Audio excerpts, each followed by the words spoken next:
Kayaknya harus direlokasi. Mana masih banyak rumah. Ini ibu lewat ke kiri sini, tidak apa-apa, ada bapak ini dari sebelah kiri.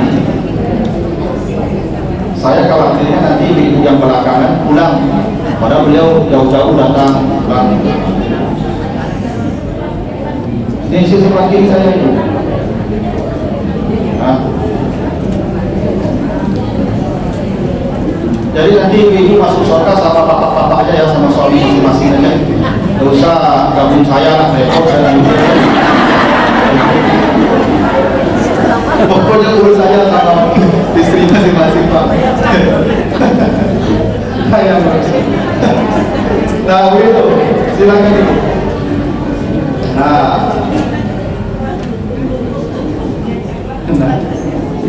Nah jadi Nabi Ibrahim itu disuruh menyembelih anak.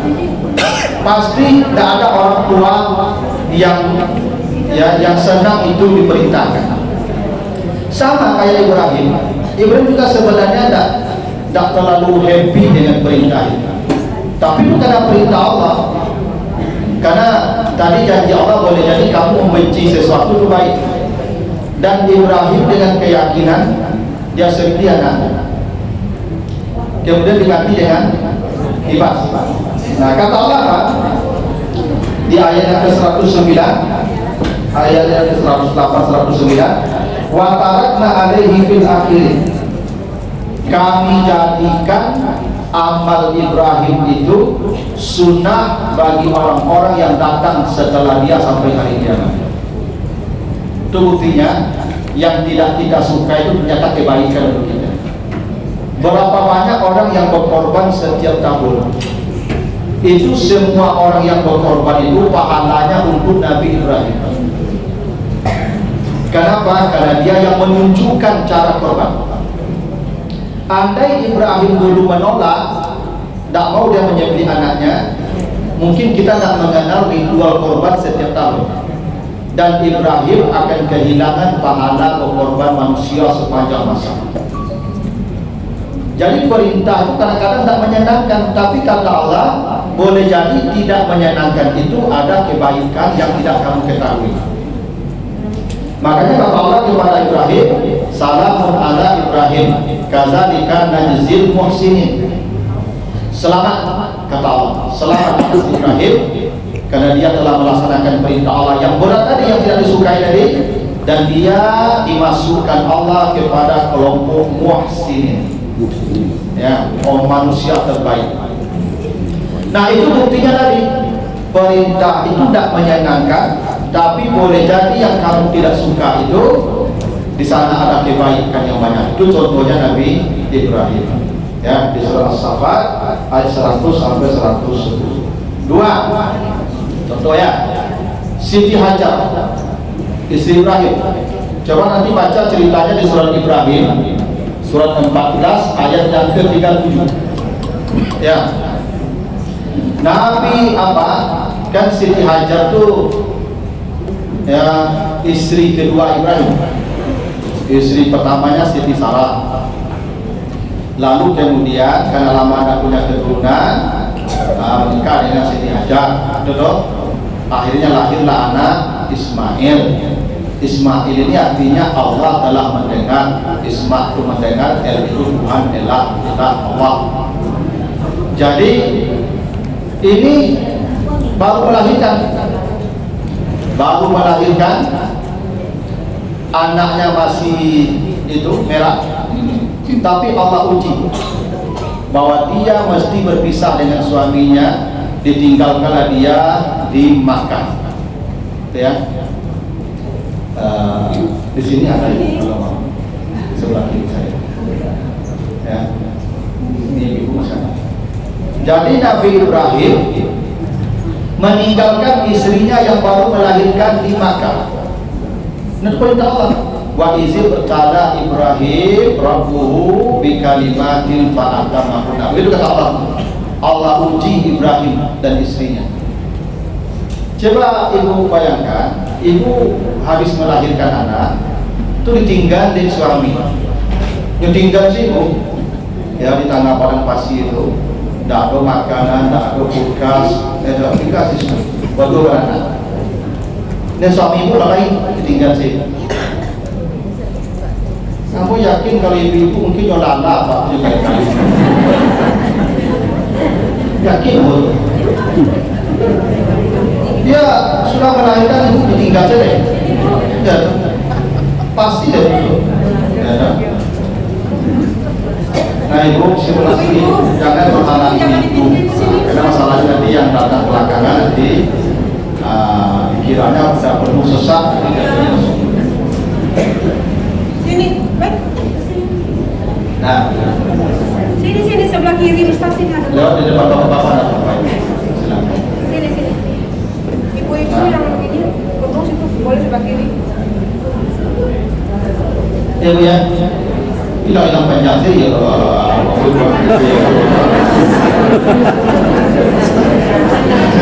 Jadi tadi sengaja ya, sengaja. Bener tuh banyak ngedit di kono, jangan potong aja itu. Nah jadi Bapak Ibu, Siti Hajar memang disuruh Allah tinggalkan di sana.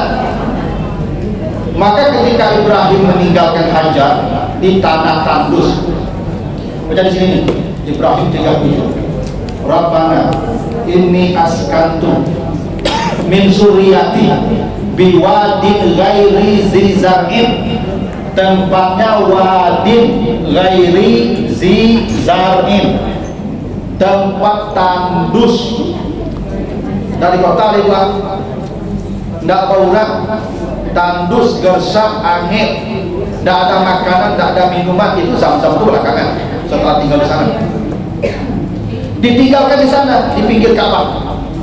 Tapi Siti Hajar hanya berkata, bertanya, suamiku, apakah ini perintah Allah? Kata Ibrahim, iya, perintah Allah. Kata Hajar, Allah tidak akan pernah menyia-nyiakan hamba. Maka Siti Hajar terima, itu perintah Allah. Sudah, terima. Ibrahim pulang, tinggal dia di sana dua, ya, dengan anaknya yang masih bayi. Karena perbekalan tidak ada, habis.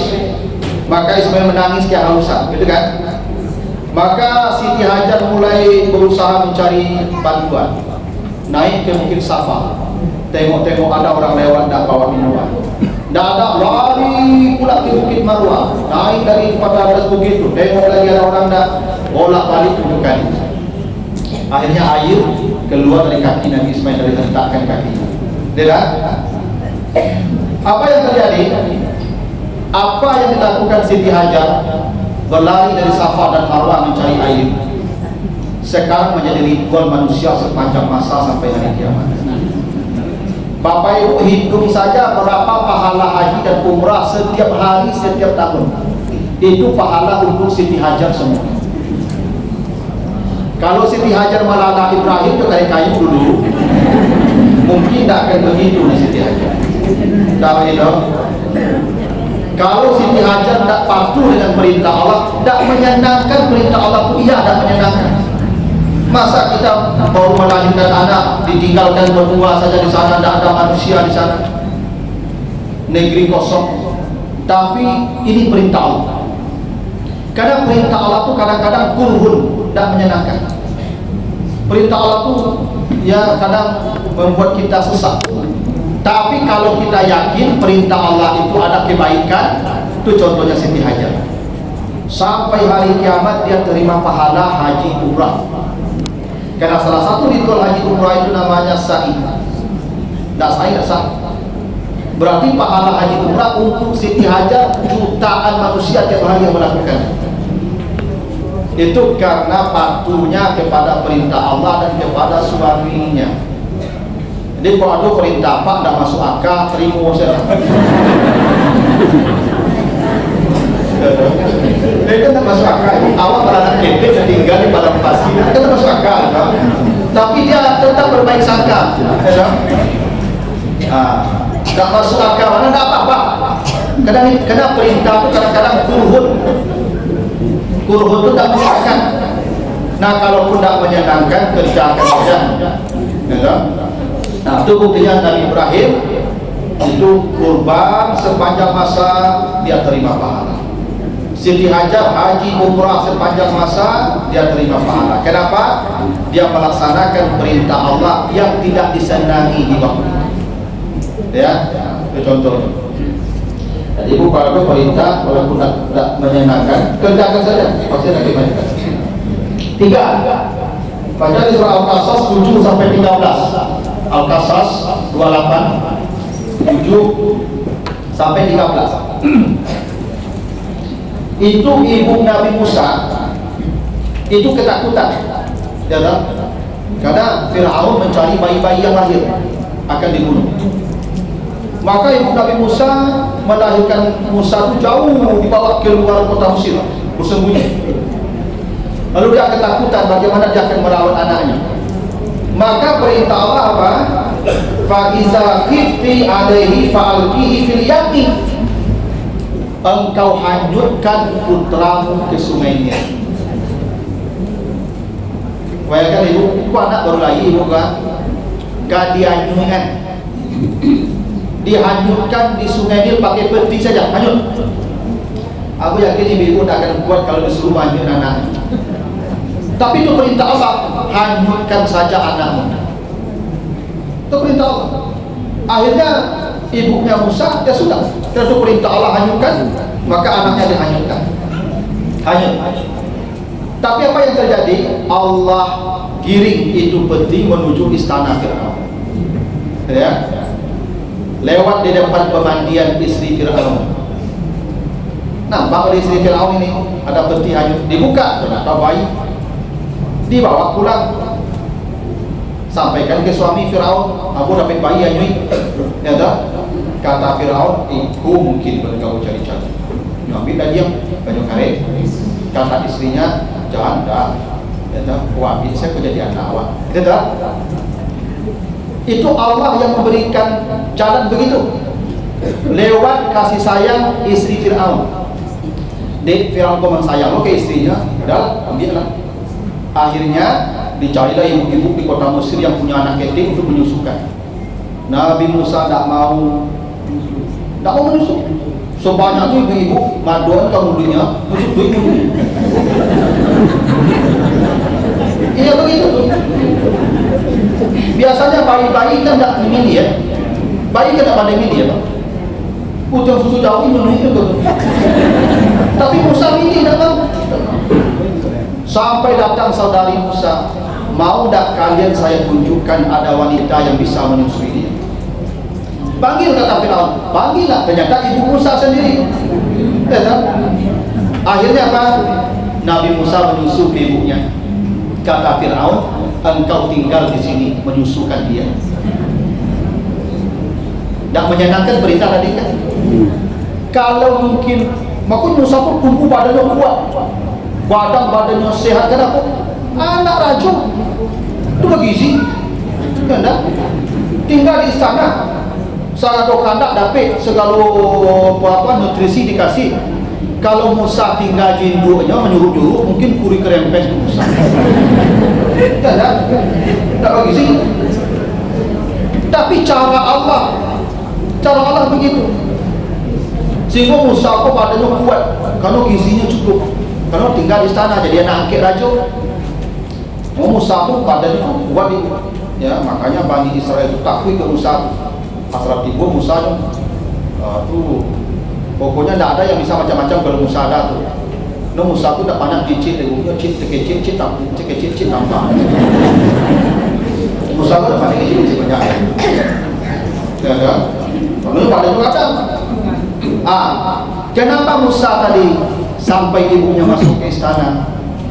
Ibunya dengan nyaman menyusukan dia, dapat fasilitas dari raja. Karena menghanyutkan anaknya atas perintah Allah.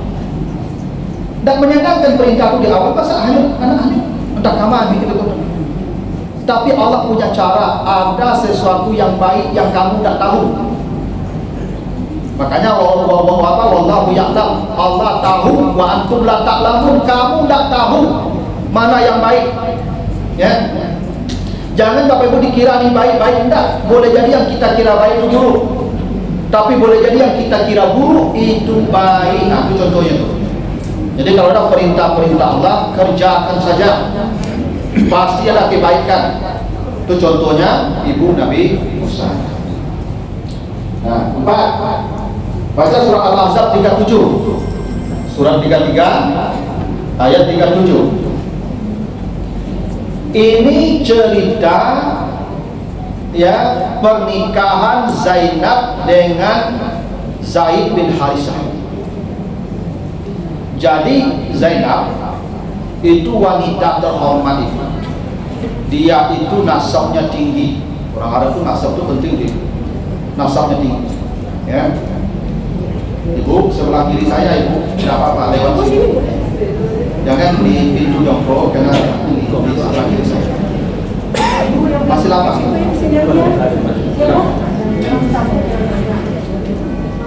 Nah, sebelah sini.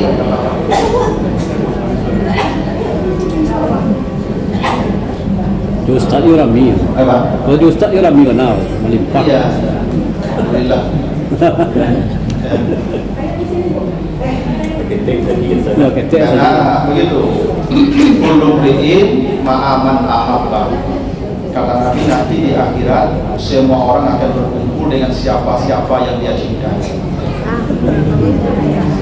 Jadi kalau suka dengan saya, kita kumpul sama-sama. Tapi dah ceramah, mulai ceramah panik. Oh, tahu-tahu saya dah. Alumni ya.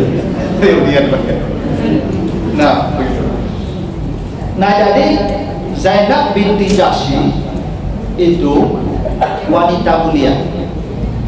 Nabi punya anak angkat namanya Zaid bin Harisah. Ini budak, status kelasnya rendah, ya.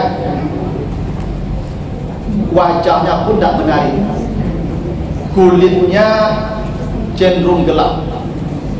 Ini ya karena mohon maaf ibu ya, kan cantik dan gagah itu kan biasanya identik dengan terang. Ya, itu makanya iklan produk kecantikan itu wanitanya putih dari itu. Nah, memang begitu kan. Pandangan umum wanita cantik itu begitu, laki-laki gagah. Nah, ini Zaid wajahnya tidak menarik, statusnya mantan budak. Lalu Nabi datang ke rumah Zainab binti Jahsy melamar Zainab untuk menikah dengan anak angkatnya Zaid. Itu perasaan Zainab itu berat sekali ketika itu.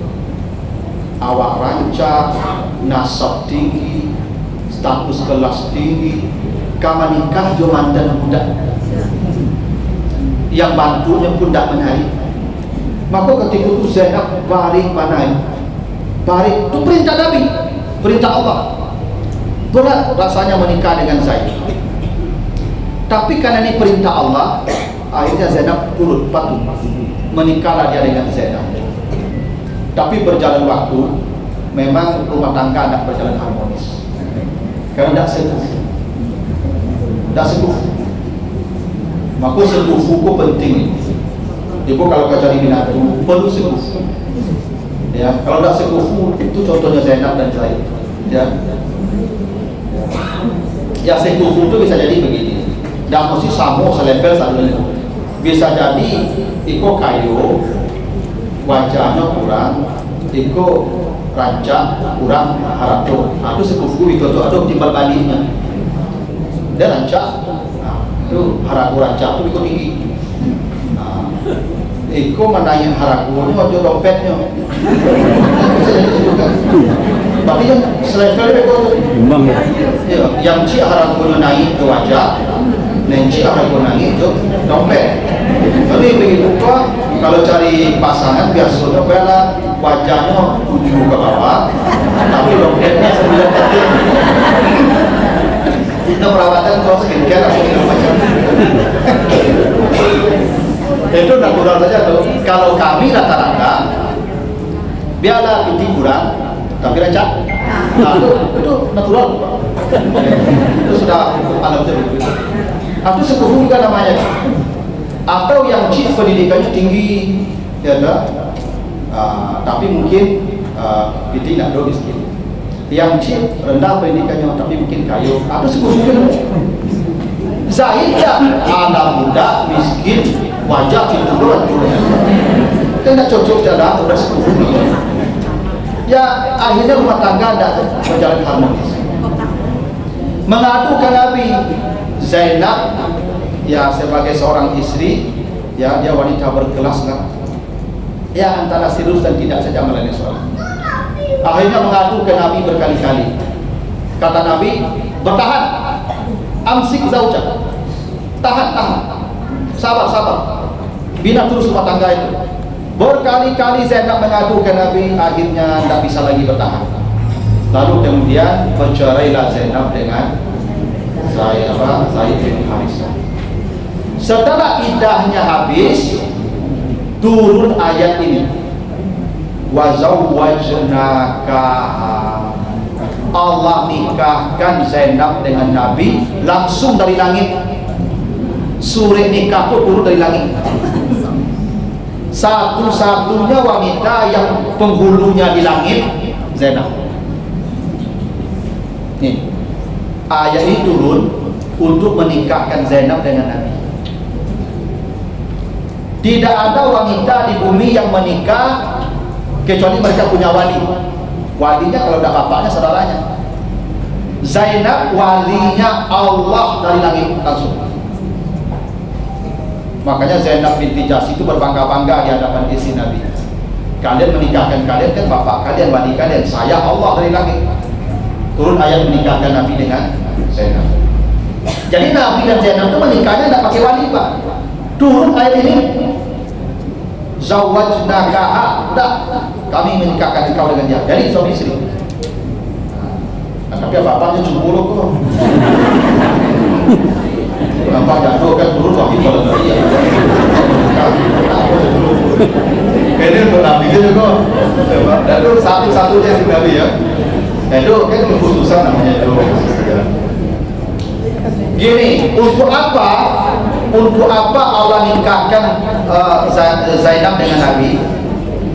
Allah ingin menghapus hukum jahiliyah. Bukan Allah gitu, ya, supaya kata Allah, likai la yakuna 'alal mu'minin harajun fi azwaji ad'iyaihim, agar tidak ada lagi halangan ayah angkat menikah dengan mantan istri anak angkat.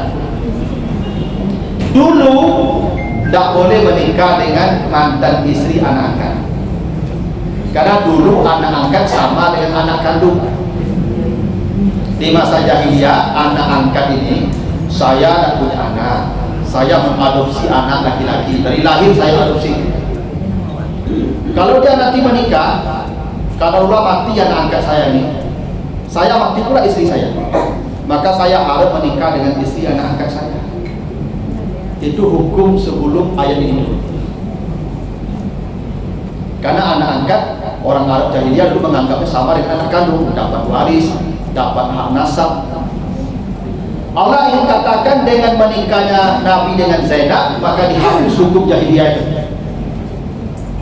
Anak angkat tidak sama dengan anak kandung. Kalau anak kandung ya tidak boleh. Saya anak saya, anak angkat anak kandung saya. Kalau mati istrinya, dia sudah bergaul, maka kalaupun saya mati istri saya harus menikah dengan istri anak saya, karena anak saya statusnya. Ya sama juga dengan mertua saya sudah bergaul dengan istri saya, mati istri saya, mertua saya cantik, ini jandol, tidak boleh aku menikah dengan mertua saya itu, karena sama dengan ibu saya. Atau saya menikah dengan janda itu punya anak gading, aku udah bergaul di ibunya, mati ibunya, tidak boleh mau nikah dengan anak gading itu, anak saya pun.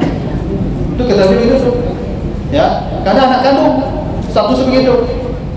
Oke, kalau ada terjadi hubungan apa-apa, misalnya begini, ambo menikah di jando, tidak tahu punya anak gading itu, kalau sudah menikah lewat anak gading, panjang jadi ambo ini, mantap tuh. Ya, aku ceraikannya istriku langsung. Ya, ceraikan boleh, kan belum bergaul, aku ceraikan. Tapi menikah dengan anak itu boleh. Yo boleh punya utang.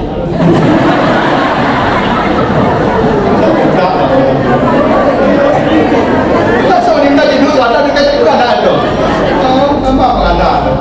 Tapi kok ada kejadian begitu boleh, boleh.